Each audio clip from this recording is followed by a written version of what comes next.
Salutations friends, well, welcome back to my channel. Today we're doing a quick little review and comparison with other members of this family I'm calling the MFK DNA. Today we are reviewing Sunset Riot from AllSaints. This is an ambery fragrance that is one of the clones, dupes, inspired fragrances of the Baccarat Rouge family. And I have to say that I love Baccarat Rouge, and I want to review this as its own unique, distinctive fragrance, but I also want to compare it to other fragrances that are part of that family, just in case you don't want to put down several $100s for a bottle of perfume, and if you're looking for more affordable options, where does this fit amongst the affordable options? So I'm going to review the scent for you guys. Let's get into the video. First things first, my name is Kristin, and most importantly, I purchased this. This was not sent to me to review. Now, I've mentioned before in the past that I am not reviewing clones, houses, inspired fragrances, dupes, except for Baccarat Rouge because I love that fragrance so much. I own pretty much every version of it, paid for every version of it. The body oil, the hair mist, the extrait, the eau de parfum. I have it, I love it.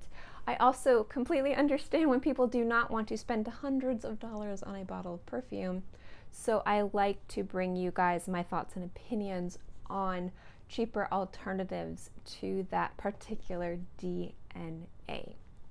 Now, the most popular DNA clone dupe version of that fragrance that people kind of gravitate towards tends to be Cloud from Ariana Grande, and for a 3.4 ounce bottle you're looking at spending $62. Now, Sunset Riot from AllSaints, this bottle right here retails for, I think this is 3.4 ounces, $84 full retail price. So it's not as inexpensive as Ariana Grande, but it's not insanely expensive. So when I do my comparison after the review of this fragrance, I will let you guys know how it compares first and foremost to the Baccarat Rouge family, and then how it compares to the MFK DNA family, the other more popular, cost-effective dupes and clones for these fragrances if you are looking for cheaper alternatives. Now, the main notes in this fragrance, and one specifically I'm going to be talking about, is pink pepper, orange flowers, and cedarwood. Obviously, there's a lot of other notes, compounds, accords, and all that stuff in here. But when you look about on this fragrance, or when you're purchasing it from like Dillard's or Ulta, those are the three notes that the brand is kind of saying, here's what's in here. And they specifically say like orange flowers. So I would say that when you're smelling this, you're really smelling like an ambery balm, and you're smelling a very, very sharp pink pepper. Now, I love pink pepper. I've talked about it before. It's a fantastic note in a fragrance because that note in and of itself has a lot of distinctive nuances. When you use pink pepper in cooking, it has some fruity undertones. It's not fruity. It obviously does not taste like you're eating a fruit. But when you are using it in cooking, it has a complexity to it that has kind of fruity undertones to it that will help elevate a dish and make it taste more complex, like it has more depth to it, more layers. And when used in fragrance, it does the same thing, and it especially is beautiful with florals and woods. And I love smelling it in fragrances that are sexy and powerful and take charge. And I also love it when it is front and center. Pink pepper is one of my favorite notes, and it is done really beautifully in Sunset Riot, almost addictively. This fragrance, when you first spray it on your skin, I found that it doesn't smell the same, at least on my skin. The first time I sprayed it, I got like straight cedarwood. I was like, wow, okay. And then the next time it was pink pepper, and then the last few times it's been a variety of different things, a mixture of cedarwood, pink pepper, here's some orange flowers, blah, blah, blah. But the opening doesn't matter because that goes away after 15 to 20 seconds. Then it kind of melts on your skin, it melts with your body chemistry, and then it blooms into a very linear fragrance that doesn't develop at all. It stays from start to finish after it dries down on your skin to a woody, aromatic, spicy, peppery fragrance that has a bit of sweetness from the floral flowers in here, floral flowers, of course. And I like the fact that they're using an orange flower. I'm assuming it's an orange blossom. I'd assume they would say neroli if it was a neroli. We're going to just assume it's an orange blossom, because there is a slight bit of a fruity sweetness to that that pairs really nicely with the pink pepper that doesn't make it smell like it's overladen with berries or peaches or apples. It gives it a nice fruity undertone, which makes this really sexy, but at the same time doesn't make it smell too juvenile. It just smells really sexy and warm and ambery and spicy and peppery on the skin, and the woodiness in here is really nice too. So if you like the MFK DNA fragrances and you're looking for something that's a little bit more peppery and a little bit more ambery, this is really, really nice. I do really enjoy this. I like how it smells on the skin. It is a little bit more peppery and loud and beastly than some of the other more, I would say, sweeter versions of this fragrance. But at the end of the day, I like this scent just on its own because it is really focusing on pink pepper, and that is just something that I love. And if you're familiar with my channel, you know how much I love it. And the longevity of this fragrance, it really depends. The first few times I wore this, it didn't last that long on my skin. I think it lasted like 4 hours. And then the last few times I wore this, it lasted like 10 to 12 hours. I'm just going to assume it's 6 to 8 hours. I feel comfortable saying that. But at the end of the day, I also live in the swamp. So please take that as you will. And it is a very linear progression. So after I had that kind of weird opening for the first 15 to 20 seconds, it smelled the same from start to finish, just a little bit louder in the beginning and a little bit softer and more intimate at the end. And the projection of this is, I wouldn't say super beastly. It's not going to fill a room, but it does have moderate projection. So if you are wearing this and you're around people who are wearing masks and social distancing, they will be able to pick it up at somebody like across the street, or, you know, in another zip code, like some of the other members of the MFK DNA family would be able to pick it up. This one isn't going to be as loud as others, but it does have pretty decent performance. So full retail price, $84, just as a standalone scent. If you like peppery, strong, sexy fragrances, if you like those ambery bombs, this is something that I think is worth checking out.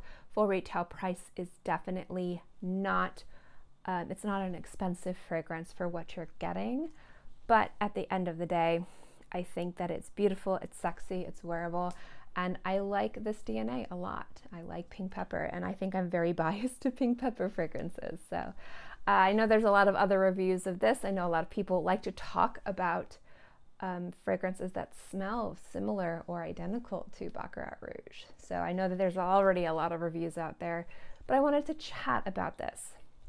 Now we're going to compare it to Baccarat Rouge, and then we're going to compare it to the more popular clones, dupes, and inspired fragrances. So the biggest comparison is obviously in price, $300 to almost $500. If you get one of the big bottles, I think it's like over $800 for Baccarat Rouge.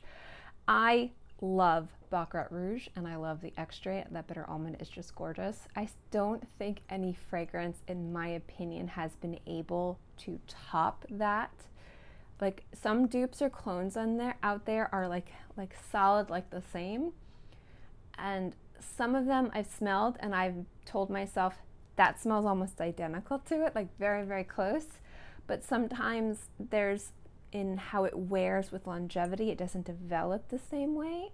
It varies. The closest one, in my opinion, was Casino Royale from Duo Fragrances, because I legitimately thought that that was Baccarat Rouge upon first smell. The longer I smelled it on somebody, the longer I wasn't quite sure, but upon first sniff on somebody's skin, I was like, oh, I know what you're wearing, and they're like, no, you don't. But we're not talking about that. We're talking about this. So in comparing this to Baccarat Rouge, the Eau de Parfum, and Baccarat Rouge, the extrait, this doesn't compare to the extrait at all because of the absence of the bitter almond. The bitter almond gives the Baccarat Rouge extrait that kind of molten marzipan-like sweetness that I really love and I find to be very addictive. So this would never be, in my opinion, a dupe or clone for the extrait of Baccarat Rouge 540. Now, why I think that it's close but not identical to Baccarat Rouge, is the fact that this is lacking that candy floss sweetness and instead is focusing on an ambery pepperiness. And I love that. I think that's fantastic. But I like the balance of the sweetness with everything else, almost the saltiness that you get from Baccarat Rouge. This has more of a peppery sweetness to it. Not peppery sweetness, a peppery fruitiness to it from the pink pepper, a spiciness, so to speak. So this is more of a spicier ambery fragrance, where Baccarat Rouge, I would say, is a sweeter, more candy floss scent. And I think that, in my opinion, for my personal preference, I like the balance of Baccarat Rouge better. However, what I enjoy about Sunset Riot is what is lacking in Baccarat Rouge, which makes this more of a standalone fragrance, more of an inspired by Baccarat Rouge, but not an outright clone or dupe. In fact, could be a great layering fragrance with Baccarat Rouge. If you enjoy more of a peppery spiciness to that fragrance, the DNAs won't clash. And I've actually blended them together and it's been fantastic.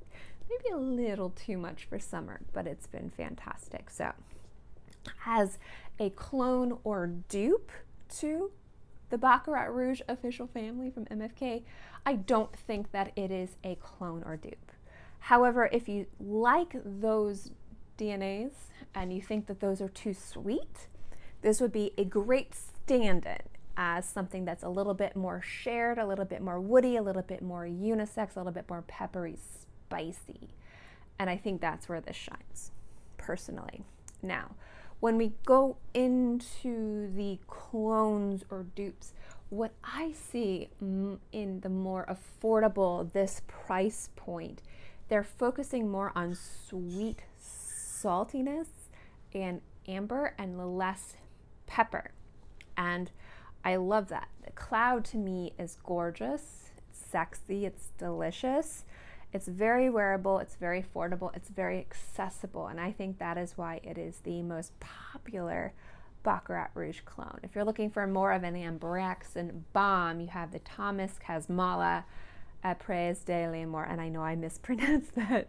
If I have reviews of any of these fragrances, I also talk about Baccarat Rouge clones. I'll link those videos below. That's more of an Ambraxan, almost like a deeper, more concentrated citrus fragrance, and great, fantastic, but that one's also more money. Christian Oeuvre Rouge, a Christian Siriano Oeuvre Rouge, is excellent.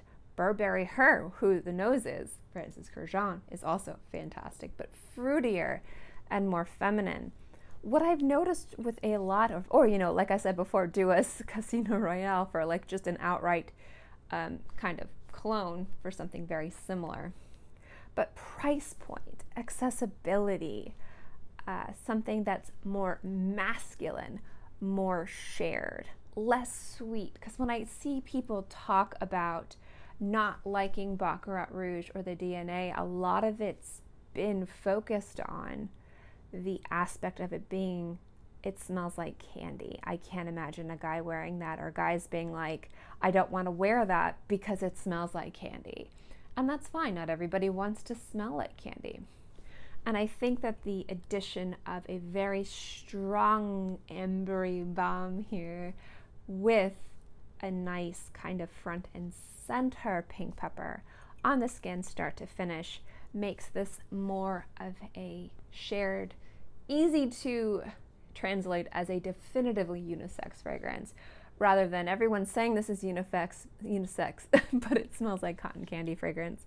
And I enjoy that so much about this fragrance. I think that's where this is very successful.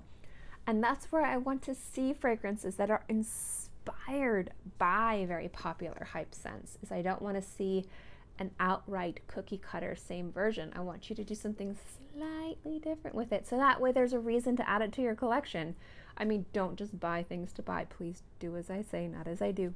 But what I like about this is it is a great companion to either Baccarat Rouge, or if you have any of the dupes or clones or inspired fragrances, a great addition because it's really focusing more on this pink peppery spiciness, which adds a lot of sexiness, a lot of power, but a lot of daytime wearability to that composition. And that's what I really enjoy at a price point, even at full retail price, that isn't excessively overly expensive. It's still pricey, but it's not like you have to, you have to mortgage your house to buy a bottle of perfume. It is a great companion product to layer if you enjoy the DNA and you kind of want to mix it up a little bit, and you could wear it on its own. I really enjoy it. I'm also going to say something, and please understand, I am not saying that this is the same fragrance at all in any way. But, I'm a big old but, if you like Le Labo's Rose 31, or you like Le Labo's Bay Rose 36, if you like that spicy pink pepper note, if that is the reason that you're kind of enjoying those fragrances more than the other notes, this is a nice fragrance. It is not the same. It is not a dupe. It is not a clone. But if you enjoy that style of pink pepper front and center in your fragrances, that is how this pink pepper is presented. And if you guys know Bay Rose, that's Chicago City exclusive, is one of my top 5 fragrances ever. That is how this pink pepper is presented in a fragrance, and I think that it is done so very well. I've really been enjoying this fragrance. So that is my review and thoughts on Sunset Riot. I've talked forever, but I did want to kind of go a little bit in depth with this fragrance, and I hope you guys like this review. As always, guys, I'd love to know what you guys think. Let me know, do you agree with my review or do you disagree with my review on this scent? Let me know in the comments section below. And as always, I hope you guys are all happy and healthy. Have a great day, month, year, whatever. And I will see you next time.